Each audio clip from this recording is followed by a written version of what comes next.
Hi everyone, I'm back. For whoever listens to this video, I cannot help but always end up sharing some sad parts of my life whenever I talk about a new topic. And so, like I said in my last gaslighting video, I really wanted to get into this topic that I'm very passionate about, but then I ended up figuring out what gaslighting was, so I took a detour. So I'm going to do the original video that I meant to do. And so this is one that was really difficult for me to do because it is really sad. And I hope that basically the general populace doesn't deal with this the way I had to. However, I'm not 110% sure that this didn't happen to everybody else. So, I came across an article that said ways to know if your childhood was emotionally abusive.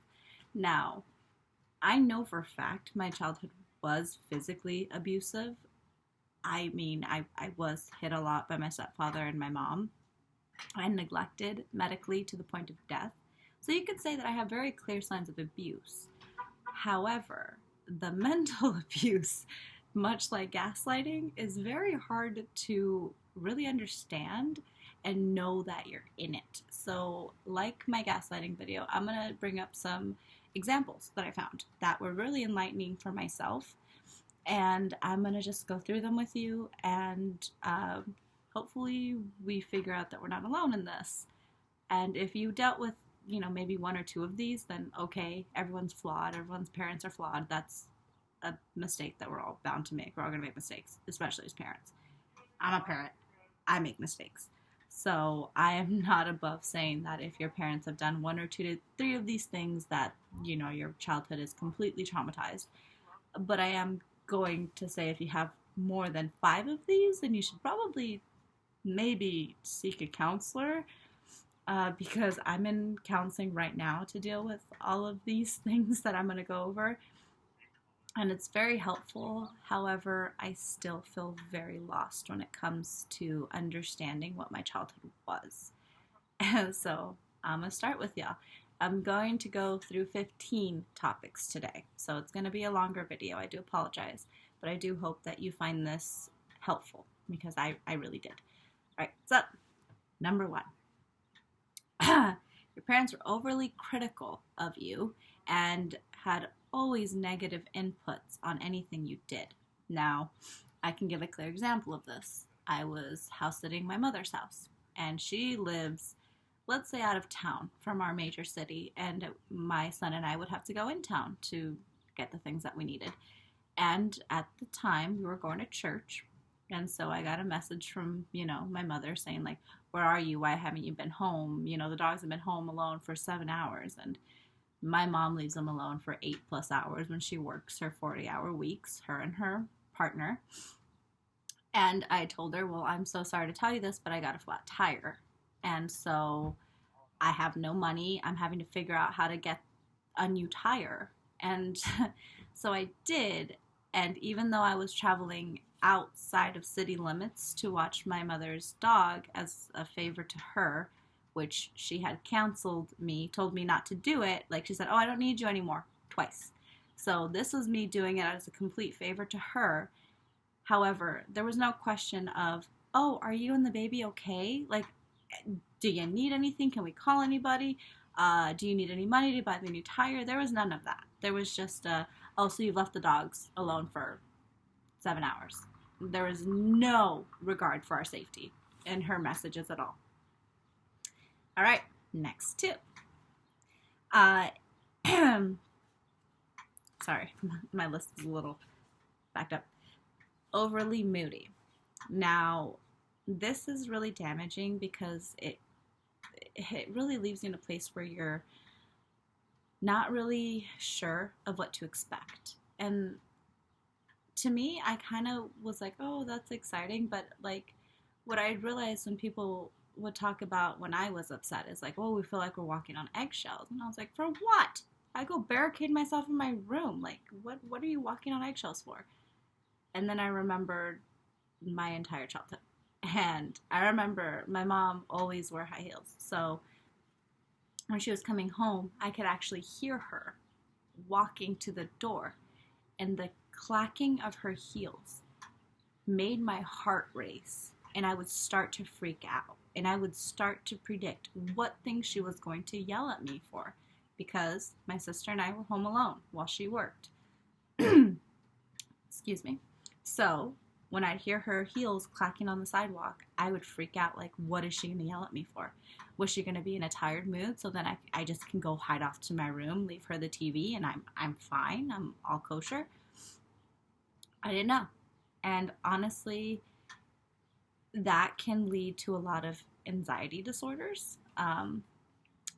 But it's another topic for another time. Number 3, and this one is very, very triggering for me. Invalidating you or tell you that you're too sensitive. Now, I remember my family is Mexican, so they throw a lot of inappropriate jokes. And I mean, it sounds like it's all in good fun, you know, ha ha ha, you know, mom's joking about losing your virginity, your uncle's talking about, you know, banging this chick, and everyone's just throwing out innuendos and laughing. And I remember probably being like 8 or 9 at a family function, and I'm just like, I didn't want to hear a joke about my mother's sex life. What freaking kid does? Well, when I said, I would really have preferred for you not to have said that in my presence, and I walked away, I was told that I was too sensitive, that I was overly critical, that I was judgmental, and that I was never going to have friends if I was just that judgmental. And I had to explain to my mom, I don't care if anybody else has sex. I care about having to know that you are having sex. I don't want to know about it. I just don't. Do whatever the hell you want. I just want to know about it. Why, as a 9-year-old, do I have to tell my mom those boundaries? No idea. Number 4, passive aggressive. Now, this one is really tricky for me to really understand and pinpoint, because I feel like that, much like gaslighting, gets thrown out a lot. And I had to look up what like an exact definition was, and what I found was more of like an example that like a person kind of pretends to agree with you, however holds resentment for you for feeling the need to have to agree with you, which unfortunately, yeah, that's me. Like I'm a people pleaser, so when everyone's like a lot with my ex, like, you're gonna do this and you're gonna agree to this because this is our life together and this is our goals. And I'd be like, okay, fine, whatever. But then I'd really resent him. Like, it was bad. And I hate that. So, much like that, you know, like, my mom would come home and, like, oh, well, you didn't do the dishes. Like, I guess I don't deserve to be taken care of. And it was just like, well, I guess I don't either. Shoot. You know, made me very jaded as a young child. Anyways. Overly anxious. Now, in my scope of my childhood, my mom never seemed to be anxious. What she actually seemed to be was angry all the time. And what I understand more now is that because I do the same thing. When I'm afraid, I go straight to anger. When I'm anxious, that is another form of fear. And so go straight to anger. And it's kind of like breathing. Like, I wake up and if something scares me, I get pissed off. And the same thing happened with my mom. And what happens is that part of that anxiety gets left with that child. And so, I mean, my ex, his mom was overly anxious, where she wouldn't allow them to do, you know, like church events or sleepovers. And I mean, I understand sleepovers. Sleepovers don't sound that great. However, my ex had explained that he had a very lonely childhood without a community. And so that anxiousness, no matter how much you think you have controlled, it imprints on your child. So be aware of it. Honestly, I struggle with this with my son because I'm an anxious mess, where I don't know how to control my emotions. So I'm having to learn what that looks like. And so when I'm angry, when I'm stressed, taking a breath, my child doesn't understand that I'm scared. but I'm going to have to learn how to explain to my child that I'm scared. That has nothing to do with him. And I wish my mom and everybody else could learn to speak about their anxiety, because I think we can all understand being fearful of something that we don't know. Moving on. They guilt you. Oh, this one was my favorite. So, being diabetic, my mom had to spend so much money to keep me alive, as do I. And so, whenever I went through a rebellious, angsty teenager phase, I would hear, "Why do you treat me like this? I give up everything for you. You bank robbed me." And this is something my mom says to this day, that I bank robbed her. The woman failed to take me to the doctor to figure out that I was diabetic, and I bank robbed her. Guilty. Just a clear case. I'm just going to leave it there. All right, number 7. Give you the silent treatment. You know, my mom didn't really do this, but she did have like an aura of hostility. Like, she'd talk to me, and by all means, sometimes I wish she'd stop, because I didn't want to know everything about her. Sure, tell me what songs you like. Sure, tell me what movies you like. No, I don't want to know why your boyfriend pissed you off. No, I don't want to know why you think Karen from work is a witch. Like, by all means, I could live without that, especially as a kid. So, my mom wasn't very silent, but when she was very, very hostile. So, something I've learned, not something I'm proud of, something I'm having to unlearn. So, moving on. Physically there, but not emotionally. Now, this one is interesting because this one does actually stick very clearly to me. My mom was there. Like I said, we're latchkey kids, so we stayed home alone. TV raised us. We raised ourselves. We made our own food. When she came home, she'd be there. However, much like my last video, she would say, "I work 40 hours a week to keep us supported. Why can't you just let me have my me time? Why are you so needy? Why are you so sensitive when I tell you to give me my space?" Okay, so moving on. Actually, not moving on. I do want to make one final point about that. When you grow up with that kind of environment, there are some studies shown that kids who've grown up with parents who are disconnected don't know how to make healthy relationships. Like, social anxiety is a big thing. And, I mean, this can have parents who work all the time. And, I mean, I can understand needing to work to support your family. I'm very, I don't know how to address that. I don't know how to say, like, yeah, you should work to support your family. However, you should still be present, because that's something that we seem to be fighting in America right now, is the ability to be able to raise our family versus slaving to keep them alive.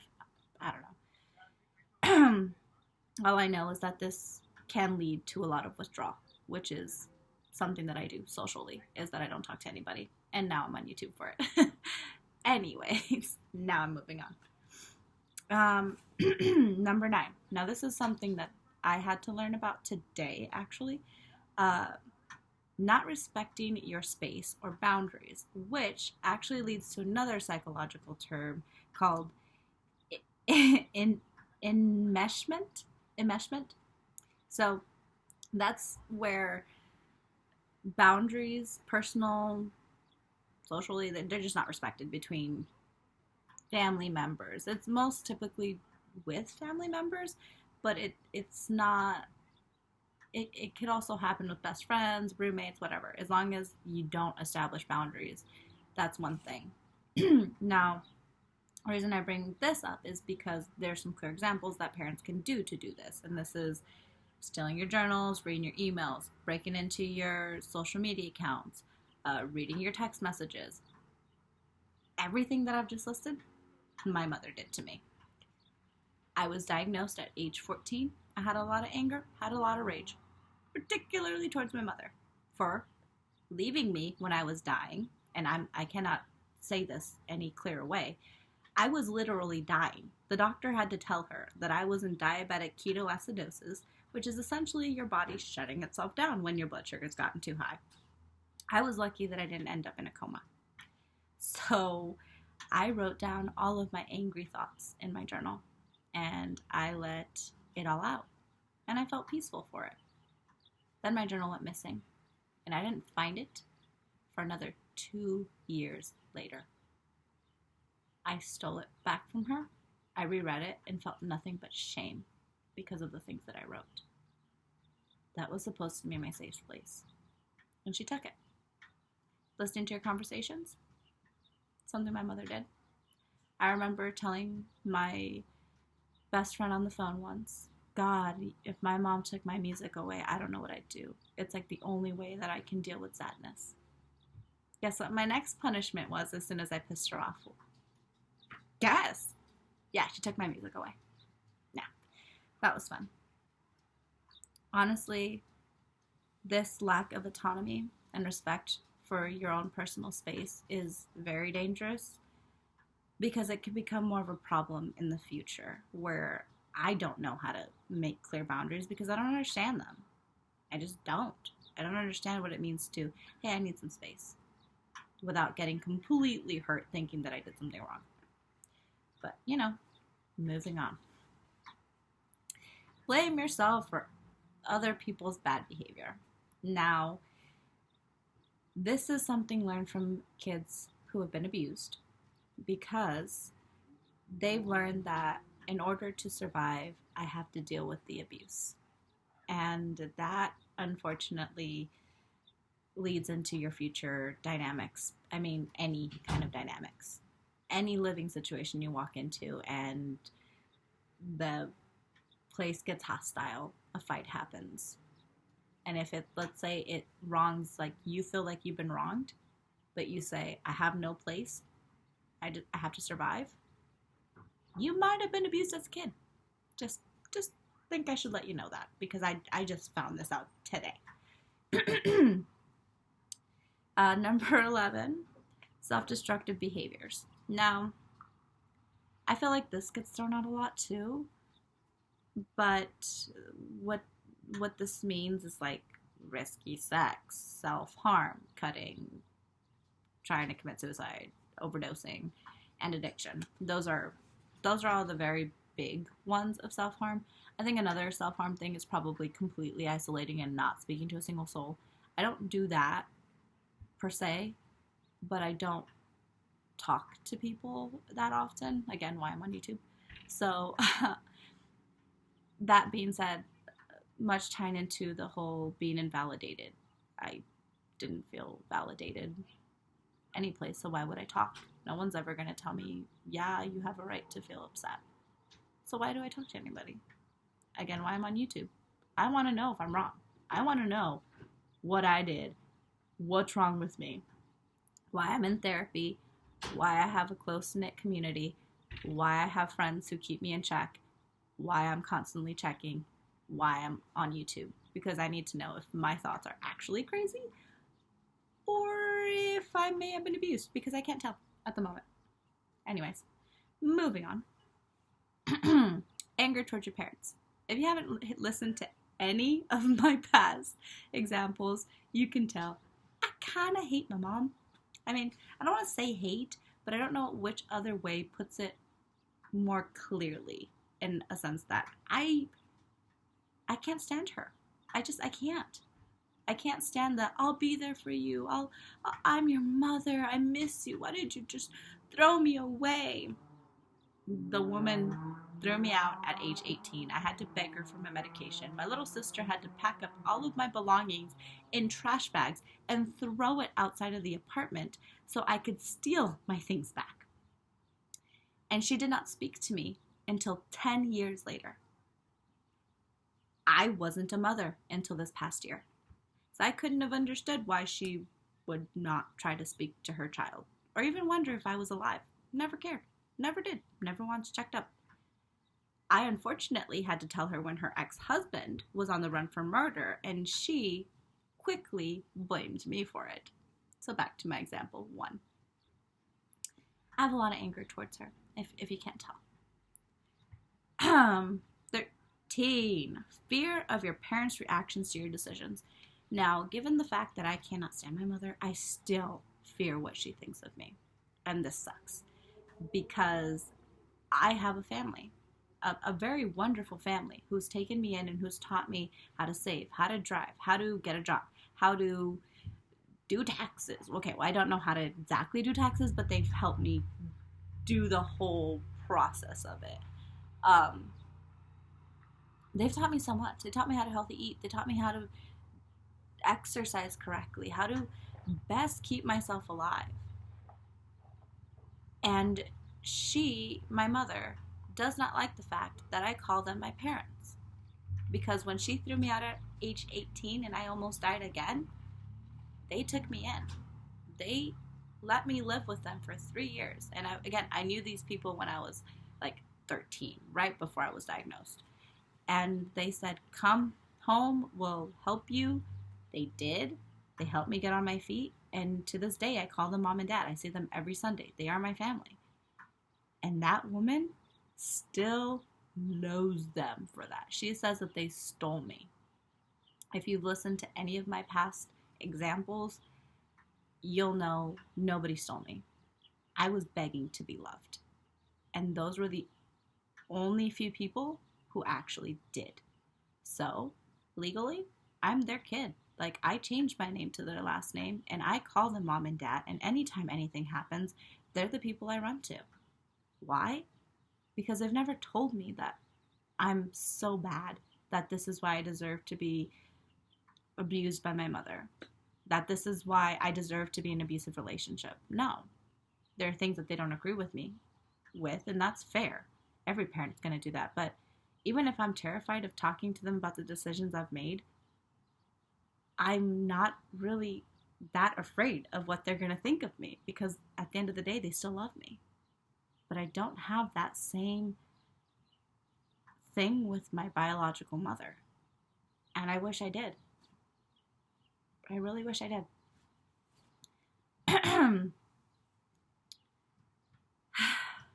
14, try to manage your parents' emotions. Now, this is something that happened, when you're younger, and it did to me. My mom did that. When she'd yell, I try to reason with her. Never happened. So, yeah. And here's my favorite, number 15, that actually is the biggest one that really triggers me, is that you end up or look for toxic relationships. Why? Because we go for what's comforting, what's familiar. And I want you to think of that word, familiar. Why does it sound like family? Because it really is familiar. You go for what's comforting. In my case, I sought out someone who was a lot like my mother.